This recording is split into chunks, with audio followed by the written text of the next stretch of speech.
I'm Alara Alain Manuel from Emilio Aguinaldo College.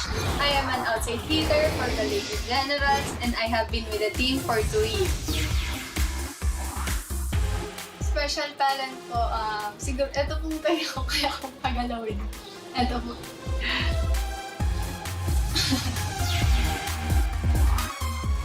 Mas pinipili po namin magpahinga. Tapos kapag tamang laro lang po ng Mobile Legends, kapag hindi pa po masyadong pagod, extra workout.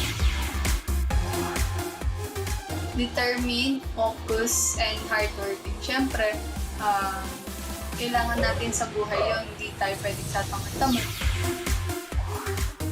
Pag nagkamali ka, kalimutan mo na. Move on na kasi pag di mo pa kalimutan yun, mapapatungan pa ng mali yun.